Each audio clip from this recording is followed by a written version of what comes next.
Welcome to The Explainer. Today, we're going to pull back the curtain on a new kind of financial machine. We are going to deconstruct this automated stack that's been quietly built all across decentralized finance. It's a system designed to make your capital work for you 24/7. I know, this sounds like something straight out of science fiction, but it is fast becoming a reality in modern DeFi.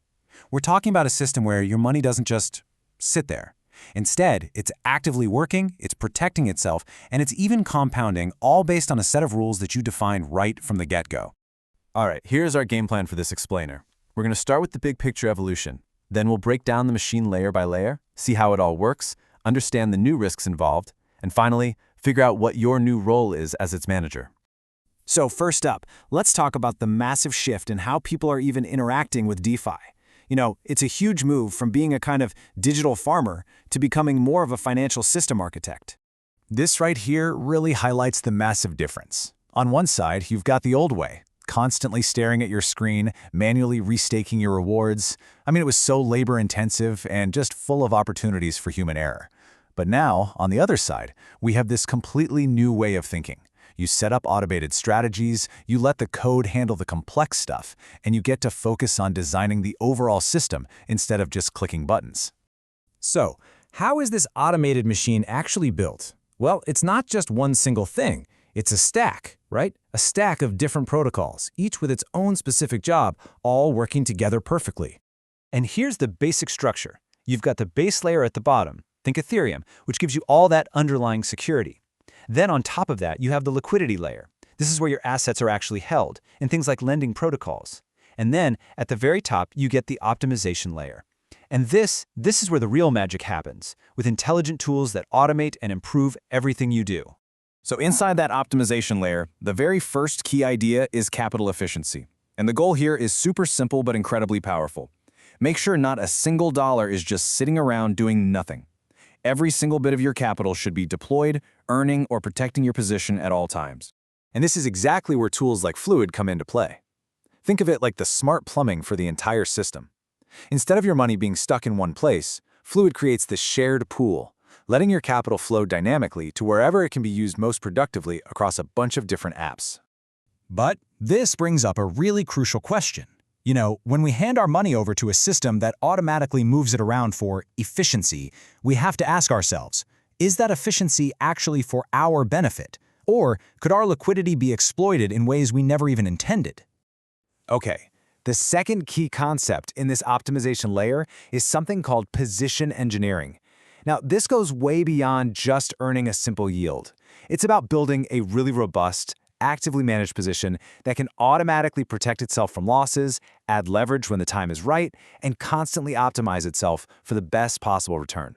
And DeFi Saver is a fantastic example of a position engineering tool. It basically acts like a set of smart contract-based instructions for your assets.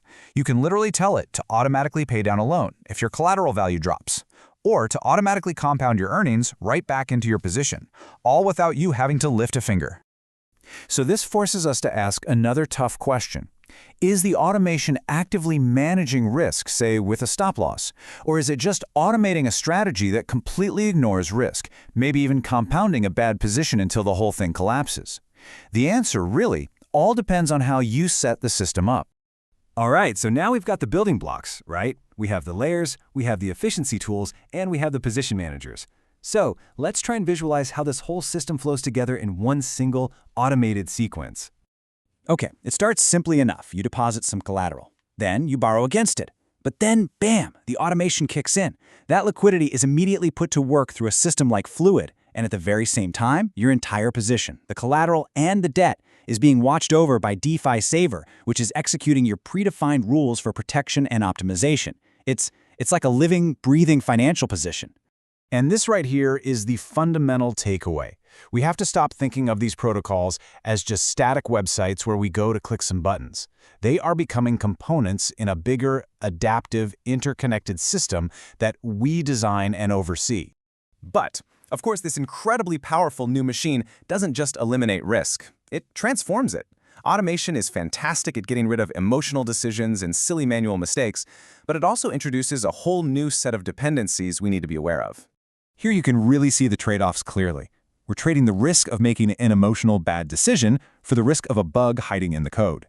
We're trading the risk of missing a manual restake for the risk that the automation logic itself is flawed, or maybe that it's silently racking up our leverage to dangerous levels. We are fundamentally shifting our trust from our own actions to the cold, hard execution of code.